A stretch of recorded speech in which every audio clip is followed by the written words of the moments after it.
Bem-vindos à Merienda. Bom, como vocês sabem, né, nós estamos com um novo projeto, que é o Conhecer e Reconhecer-se Latino-Americano, né? Mais informações, a gente vai ter um curso online, gratuito, mais informações a gente vai deixar aqui no link da descrição, como também sobre a nossa participante dessa entrevista, que vai nos ajudar a conhecer um pouco mais, né, sobre esse universo tão rico. A Rosângela Chardong, ela é de Santa Catarina, do Alto da Bela Vista, né, essa cidade, e ela graduou-se em Letras e Espanhol pela Universidade Federal de Santa Catarina. Fez mestrado e doutorado em Literaturas Espanhola e Hispano-Americana na Universidade de São Paulo, e a sua dissertação foi dedicada às mulheres varonis no romance Dom Quixote. E a sua tese enfocou a obra de uma mulher, uma escritora, Maria de Sayas, né? Bom, ela também fez pós-doutorado em estudo de gênero na Universidade Nacional de Córdoba, na Argentina. Atualmente, ela é professora associada da Universidade Estadual de Ponta Grossa e atua também na graduação em letras, no ensino de língua e literatura de língua espanhola. Coordena o projeto de pesquisa continuada Poética dos Gêneros e da tradução nas letras e artes em língua espanhola. É coautora de alguns livros, e nós vamos falar sobre eles também, como em O Filho do Rio e o Sertanejo, Lazarilho de Tormes e seu herdeiro João Grilo, da editora Texto em Contexto. A gente já vai falando aqui para vocês que ele está disponível gratuitamente, os livros dela estão disponíveis gratuitamente, se alguém quiser ler, também vamos deixar o link. Ler e Escrever Sendo Mulher, ela vai publicar A Força do Amor e da Escrita Feita por Mulheres, o projeto literário de Maria de Sayas. Muito bem-vinda aqui a participar desse nosso projeto, e muito obrigada, Rosângela. Eu que agradeço, Romilda. Bom dia a todos que vão nos assistir, nos ouvir, né? Eu agradeço muito esse convite e essa oportunidade de falar para os seus ouvintes, né? Para todos os interessados em conhecer um pouco sobre a literatura escrita por mulheres. Aliás, né, já que você... No Brasil, né?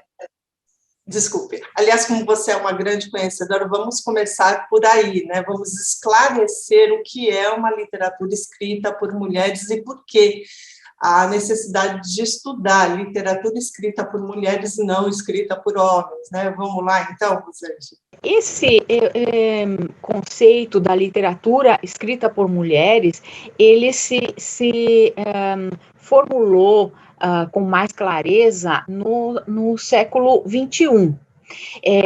A partir da percepção que se tinha já ao longo do século XX, de que as mulheres escrevem de um modo diferente dos homens, né? Eu mesma fiquei com essa inquietação muito tempo, mas né? Como? Por que considerar diferente a literatura escrita por mulheres, né? Então, isso advém da percepção de que não é que as mulheres têm um modo de escrever diferente, ou que as mulheres têm uma capacidade intelectual, ou técnica, ou estilística diferente, mas as autoras, né, literatas têm uma percepção diferente que aparece no seu olhar, uma percepção da vida, da família, do amor, da guerra, dos heróis, né? Então, a literatura escrita por mulheres, ela traz esse olhar da mulher, né? Diferenciado para o casamento, para o amor, para a família, para esses temas, né? E traz uma perspectiva bastante diferente daquela trazida pelos homens para a literatura. uma coisa bastante interessante é que promovida pela literatura escrita por mulheres é que ela vai trazer a mulher para um outro lugar da representação, né, dentro das obras, né? Posso dar um exemplo assim mais concreto? Por favor, a gente adora exemplos aqui.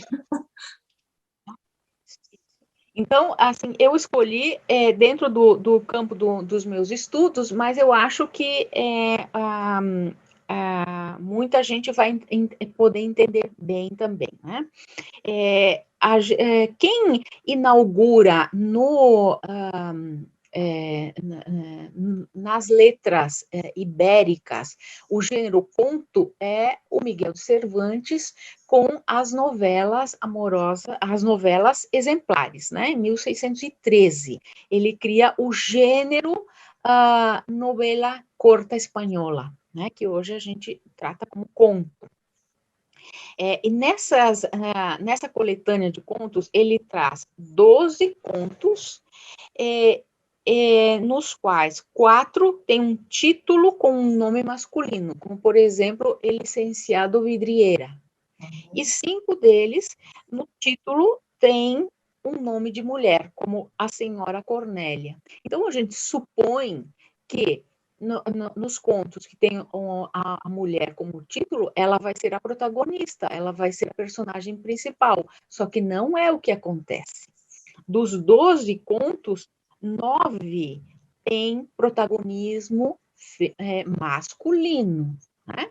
Então, esse conto que eu citei, A Senhora Cornélia, que faz parte das novelas exemplares, ela é o título da obra, do conto, mas não é a protagonista. Os protagonistas são 2 jovens cavalheiros espanhóis que vão lutar, que vão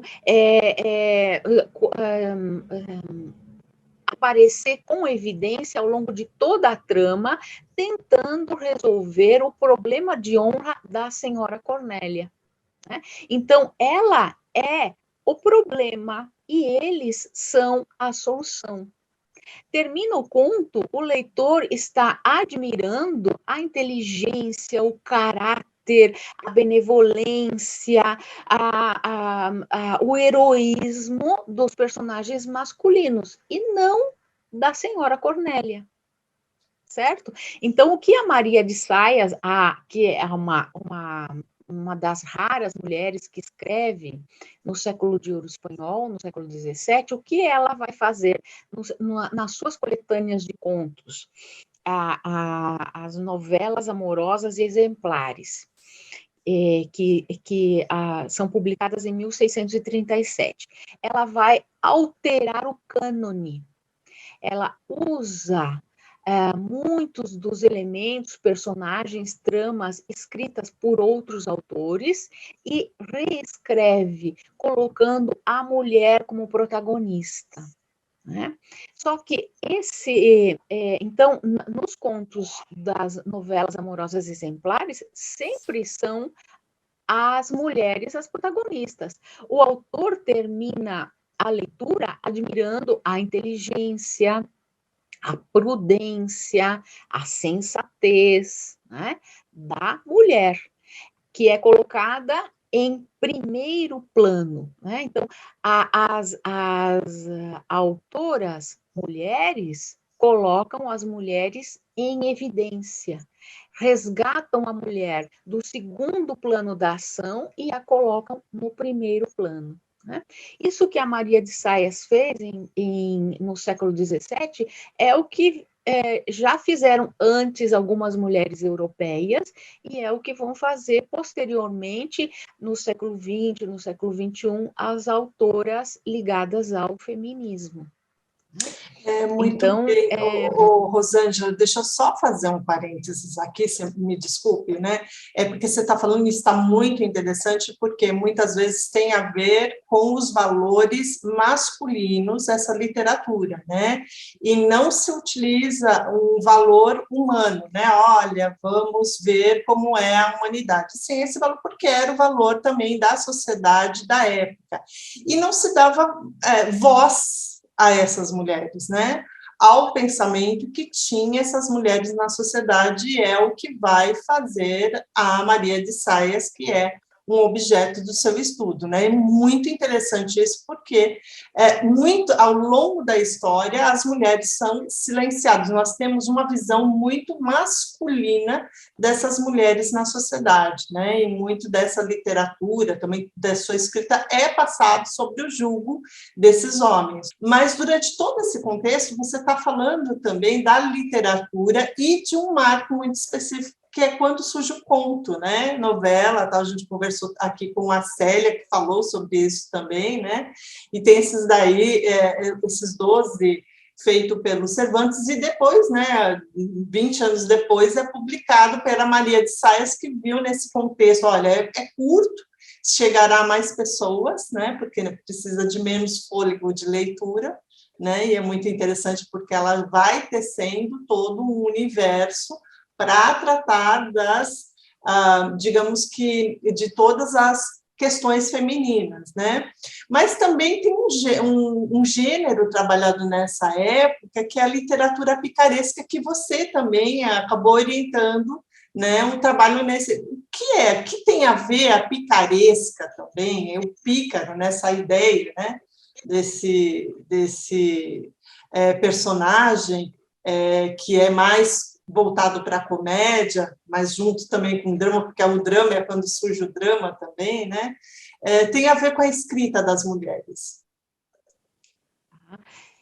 O personagem pícaro, ele surge originalmente, né, na Espanha, na literatura ibérica, com essa obra Lazarillo de Tormes, né? E essa obra inaugura um gênero literário com a figura do pícaro, né? Na hierarquia social, o pícaro é o mais inferior, né?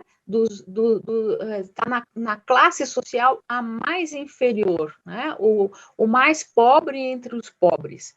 E colocar, então, esse personagem como protagonista faz dele um grande censor de toda a sociedade, né?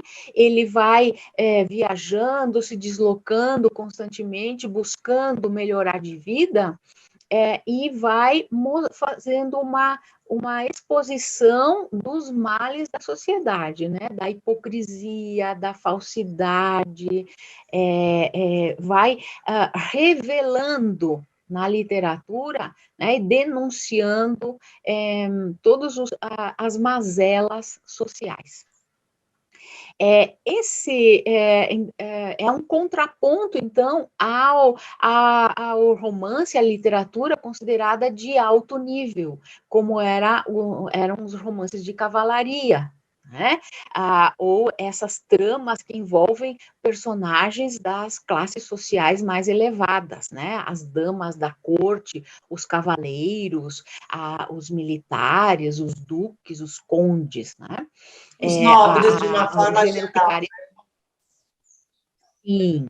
E a picaresca traz o povo, né? O olhar do povo, que sempre estava representado nos gêneros menores, né? O cômico, especialmente.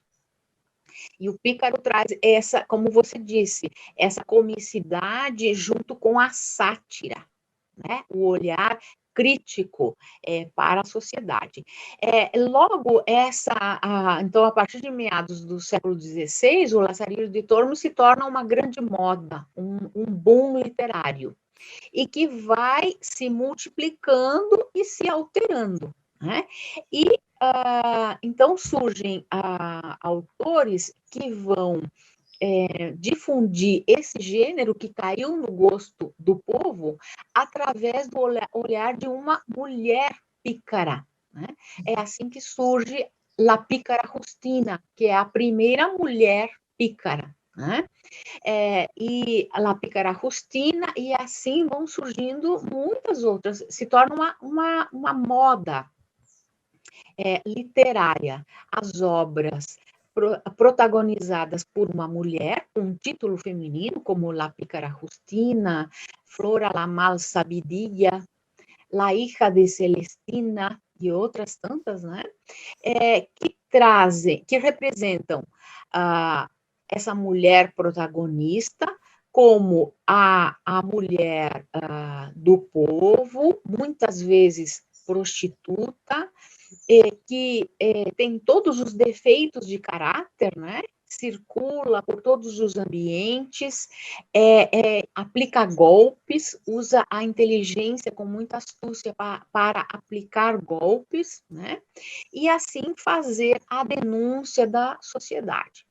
Essas protagonistas femininas, elas acabam sendo uma representação, uma condensação dos males do mundo, né?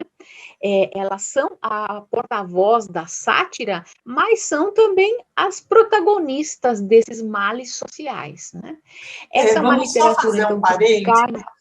Vamos fazer um parênteses, frisando que são escritos por homens, né? Claro, deixando claro que são escritos por homens, porque essa é uma visão...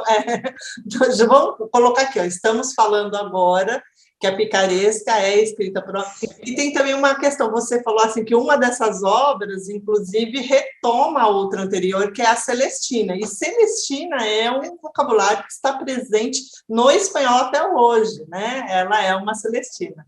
Muito bem, ó, escrita por homens, porque, como eu falei, é a visão que o homem tem da sociedade, essa sociedade masculina, e que é essa visão também, digamos que muito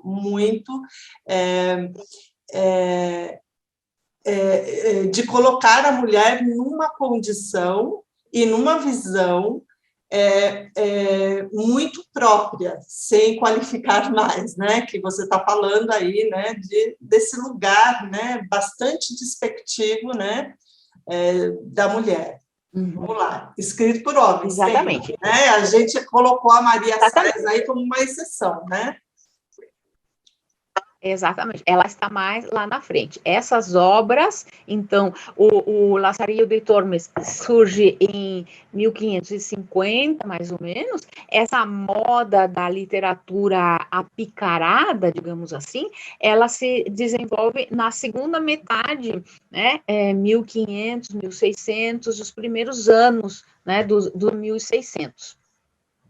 É uma literatura escrita por homens, e que, se a gente fosse, assim, fazer um suprassumo, aparece, então, a mulher como protagonista, representando os males do mundo, e a vítima dela são os homens, que são enganados por essas mulheres, que têm a fortuna e a honra destruída por essas mulheres astutas e viciosas, né?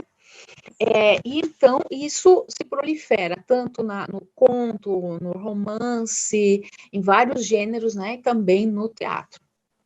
E a Maria de Saias vai aparecer vai publicar sua primeira obra em 1637, com o projeto literário de fazer a defesa das mulheres, né, através da literatura. Né? Então, ela quer provar, é isso que ela diz no prólogo e ao longo da novela, que as mulheres não são todas iguais, e que ela quer acabar com essa moda de representar as mulheres sempre como pessoas inclinadas ao vício, à luxúria, ao sexo, ao roubo. Né? Então, por isso ela constrói essas protagonistas exemplares, né? Admiráveis. E o que eu queria destacar, Romilda, que eu mencionei antes, né, que ela faz uma releitura, uma réplica da literatura em voga, né? Ela reescreve o cânone, só que isso não foi reconhecido e elogiado pela crítica literária, pelos homens de letras do momento. Isso foi usado para considerá-la uma autora menor, porque ao ao retomar obras consagradas, eles a acusaram de estar imitando os clássicos e não de estar replicando, né, ou reescrevendo os clássicos. Então, essa foi uma justificativa para considerar o processo criativo dela menor, inferior, né? Foi usado para desqualificar a obra dela. No entanto, ela foi um sucesso de público. É uma autora que nunca deixou de ser lida e ser traduzida e reeditada. Né? Então, respondendo a sua pergunta, o que a literatura picaresca tem a ver com a escrita, a literatura escrita por mulheres, eu posso dizer que é o fermento, que é a motivação. A literatura picaresca foi a motivação para a Maria de Saias empreender esse projeto literário de fazer a defesa das mulheres. E me diz uma coisa, né? Pouco se fala no Brasil da Maria de Saias, né? Tem tradução da Maria de Saias aqui para o português? Tem edições da Maria de Saias? Ainda não, infelizmente não. Eu estou começando, agora eu espero, antes da aposentadoria, concluir o projeto, né, de traduzir a Maria de Saias. Quem se interessar pela literatura não tem dono. Pela literatura, né, pelas obras de Maria de Saias, ela escreveu 2 coletâneas de contos. É um pouco difícil pensar na tradução, pensando que a gente tem que traduzir no espanhol do século XVII, né? Uhum. E tem que traduzir o contexto também. Né? Então,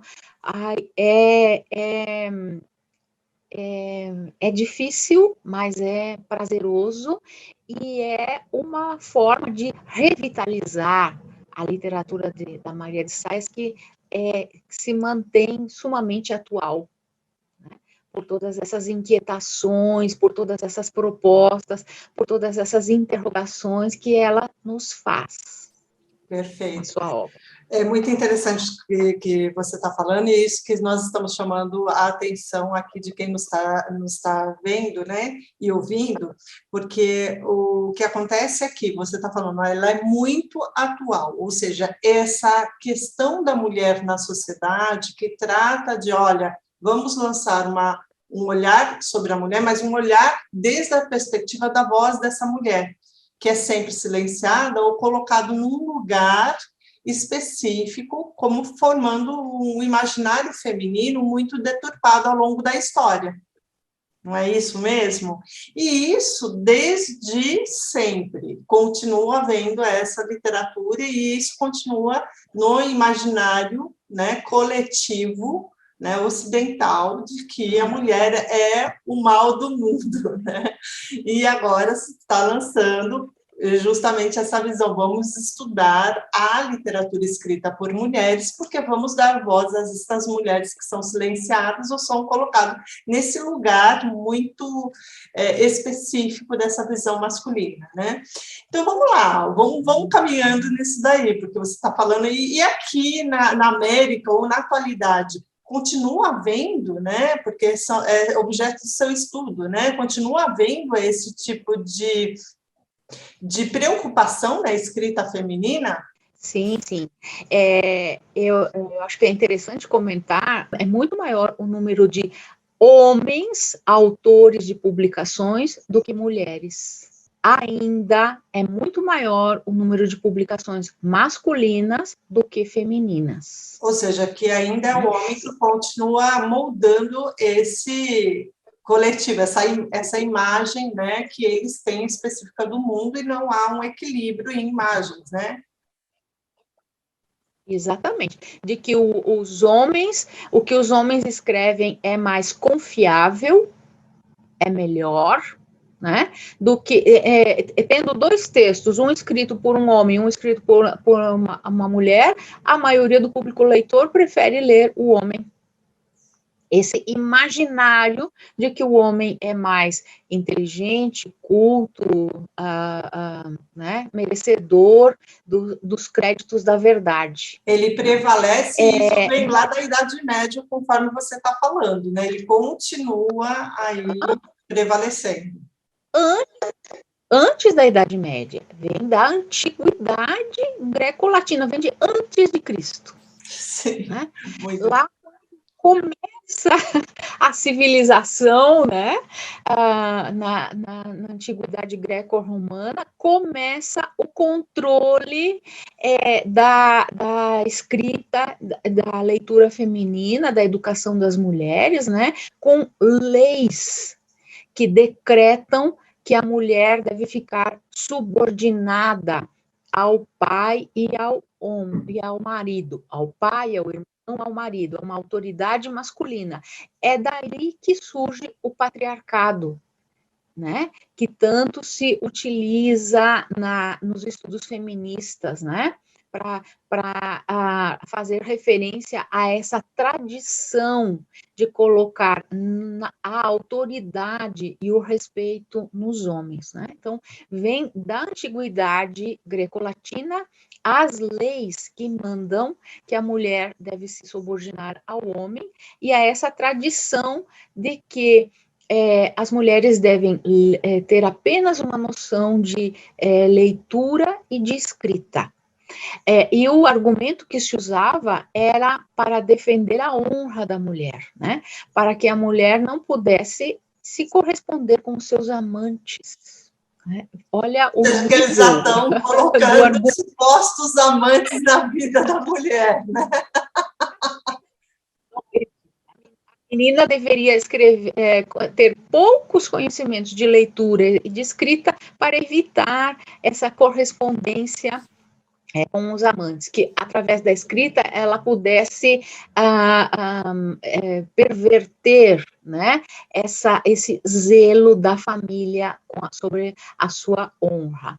E infelizmente, essa lógica de que a menina usaria a escrita para ferir a sua própria honra ou a honra da família, ela se perpetuou, né, e se disseminou pelo mundo. Esse é um argumento que eu ouvi aqui em Ponta Grossa, 2011, 12, de uma senhora dizendo que o pai dela não permitiu a ela e as irmãs estudar além da 2ª série primária, para que elas não pudessem escrever bilhetes para os namorados. Essas imagens, esses construtos culturais da antiguidade se perpetuaram até o século XXI. Também das leis. E a gente tem vários exemplos aqui ao longo, né? Eu estava fazendo essa pergunta ao longo da história do que seria o nosso ambiente histórico, né? Que vem da criação da América e é a criação da América, né? Então, o que acontece durante a Idade Média e também durante a modernidade, né, de a escrita da mulher passar por uma censura, né, ou seja, que já vinha disso daí, dos bilhetes, né, também vai acontecer com, por exemplo, a gente já falou aqui, Santa Teresa de Ávila. E também dessas mulheres que, para conseguir estudar, para conseguir ter acesso a esse universo da ilustração, se internam em conventos, não é isso? E aí a gente tem aí grandes mulheres, né, que foi o caso da Santa Teresa de Ávila, e aqui na América a gente tem um nome bastante ilustre, que é da Sor Juana Inés de la Cruz, a grande mexicana, né, que é estudada na Espanha como sendo espanhola, né? E outras mulheres que não tiveram, né, a chance de ser como uma Sor Juana Inés, porque a Sor Juana Inés caiu digamos que está em um momento em que ela consegue, faz parte da corte, né, do virreinato aqui, e essas outras mulheres, no México, né, e essas outras mulheres que estão em conventos que têm que passar pelo olhar atento e pela censura desses inquisitores. Não é verdade? Então, eu queria que você falasse um pouco como é ser uma mulher que escreve, ler e escrever, né? De lá para cá. Como é que é isso? Muda muito? Mudou muito? Mudou muito, porque a gente tem que pensar também que a gente tem as editoras, como você falou, que acabam privilegiando, né? Mas agora temos nichos de mercado, continua se privilegiando, não? Como é que está isso? Eu não sei te dizer isso muito bem, Romilda, sobre o momento atual, né? Sobre número de publicações, mas há uma abertura muito maior, né, agora para a publicação das mulheres escritoras. Há algumas, em alguns países, tem editoras que editam as mulheres, existem a Livraria das Mulheres, né, na Argentina, que tem, é uma livraria especializada em obras escritas por mulheres, né? Claro que é uma coisa muito pequena, mas existe, né? Na Espanha também tem isso, a Livraria das Mulheres, em Madrid. Então, a gente teve no Brasil a Editora das Mulheres, na Universidade Federal de Santa Catarina, tinha a revista, né? Publicava sempre mulheres pesquisadoras.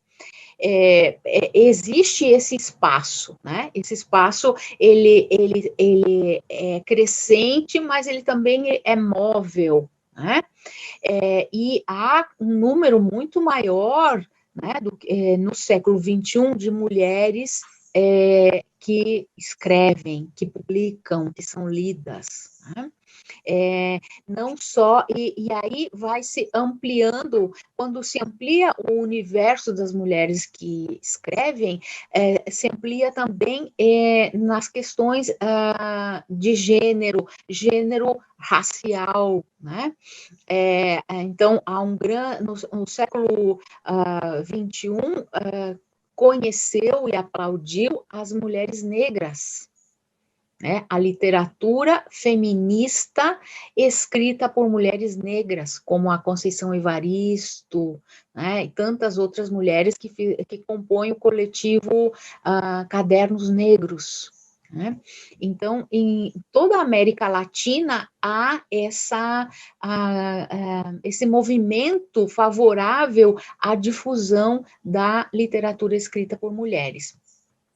Na Costa Rica, temos as irmãs Campbell, né, especialmente a Shirley Campbell, que é uma poeta negra, né, que tem uma literatura feminista negra, né, é muito bonita a obra dela, e assim em toda a América Latina, e vem surgindo também, então, as autoras indígenas, que começam a publicar romances, contos, poesia, algo que é muito vasto na América Latina e no Brasil, né? Por isso a gente não consegue acompanhar com muito cuidado, mas há esse espaço aberto para essa expansão da literatura escrita por mulheres. Qual é a grande diferença, por exemplo, entre o que fazia a Maria de Saias e as suas contemporâneas em defesa da mulher? O que isso é diferente do feminismo atual?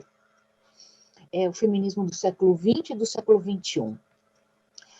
O que fazia a Maria de Saias é uma categoria também de feminismo, a defesa das mulheres, né? Mas Maria de Saias e suas contemporâneas defendiam as mulheres honradas, as mulheres virtuosas. Naquele seu tempo, naquele contexto, a luta das mulheres era comprovar que elas tinham a mesma inteligência e a capacidade de educação para a educação que os homens tinham e a mesma capacidade de demonstrar as virtudes que eram esperadas dos homens, como a prudência, a coragem, a temperança, né?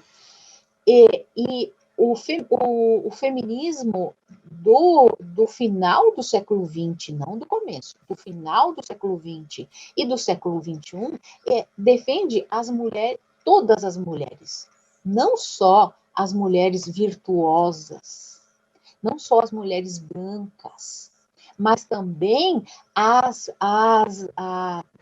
mulheres que são profissionais do sexo, as mulheres trans, né? As mulheres homossexuais.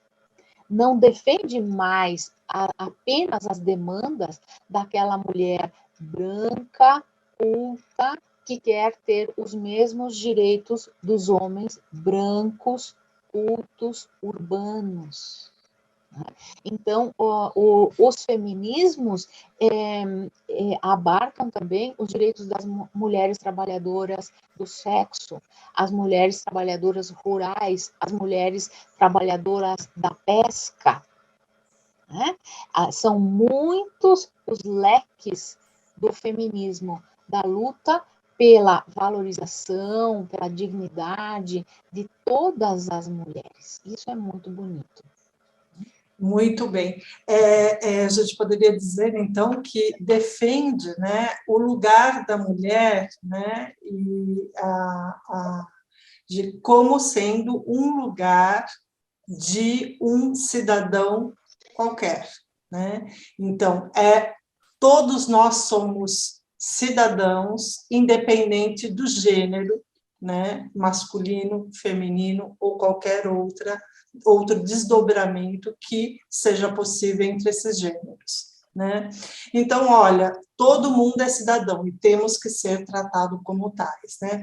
Enquanto você estava falando, Rosângela, eu estava pensando que essa luta é uma luta também da narrativa, né? Porque a narrativa feminina e essas vozes silenciadas, né, essas nuances que estão aí, elas vêm sendo, digamos que uma luta que você estava falando, olha, dentro da literatura espanhola está aí com saias, né? E a gente estava falando do México, estava falando aí da Sor Juana Inês e tantas mulheres que foram silenciadas, passando exatamente pelo censor desse homem, porque se vive uma sociedade, né, do patriarcado, ou seja, que quem manda é o homem, né? E esperamos, você estava falando, olha, foi feita uma pesquisa recentemente e ainda se continua com esse imaginário coletivo prevalecendo, que o crivo masculino é um crivo que continua sendo mais respeitado que esse feminino que está tentando conseguir conciliar. Olha, é para todo mundo, independente de gênero, né? E seus desdobramentos também, masculino e feminino e seus desdobramentos, né? Você teria ficou faltando alguma coisa, ou algo que você queira acrescentar? Nossa, tem tanta coisa, é um mar. É um mar, É né? um mar. Mas é um mar. É um mar de possibilidades, de leituras, é um mar de autores, de escritas, né? De vozes que vêm de todas as partes, da cultura indígena, da cultura negra, da cultura periférica, né? Essas vozes da população trans, tudo isso está ocupando cada vez mais espaço nas lutas políticas, nas várias formas do feminismo e também na literatura, né? Na literatura, na poesia, nessa poesia periférica, é uma coisa muito bonita o que está acontecendo agora em São Paulo, que há muitos saraus, né? E que reúnem poetas de todas as idades, de todos os gêneros, de todas as partes da cidade. Há muitos saraus que são periféricos, que trazem essa narrativa que vem de outro lugar, né? Dessa população periférica que também quer mostrar a sua arte, o seu lirismo, a sua poesia, o seu direito de voz e de lugar, né? No mundo letrado, no mundo da literatura, do mundo da cultura, né? Então, é só a gente abrir os olhos, os ouvidos, que tem muita coisa para todo mundo aprender, né? Aprender, conhecer. Eu fico surpresa, muitas vezes, como que eu nunca pensei nisso, como que eu nunca ouvi falar, né, de determinadas coisas, de determinados autores. A gente aprende muito, e é um aprendizado de cidadania também. Exato, Quando porque a aí gente consegue... a gente lança o olhar para algo que estava oculto para a gente também, que é sobre isso que nós estamos falando, né?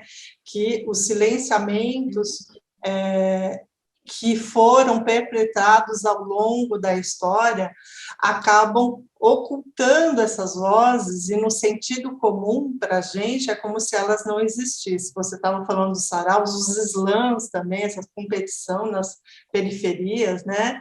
Então, há outras formas, que são uma forma muito atual dos saraus, né? Esses acontecimentos, né? Rosângela, a gente teria papo aqui para falar muito, né? Tocando em nomes de algumas autoras, né? Do século XX, como é o caso da Cecília Meirelles e seus contatos com o mundo hispânico, né? Também da Clarice Lispector, de seus contatos com o mundo hispânico, mas a gente vai deixar para uma outra oportunidade. Eu agradeço muito a sua participação, espero que você se sinta à vontade a voltar a nos brindar com os seus estudos e falar sobre as suas pesquisas aqui no Merienda. Eu que agradeço, Romilda, esse espaço, essa conversa tão gostosa. Eu espero que ela seja muito frutífera, seja agradável para quem nos ouvir e instigadora, que dê vontade de ler, conhecer um pouco mais sobre tudo isso que a gente falou aqui. Fico à sua disposição para novos contatos. Muito bom.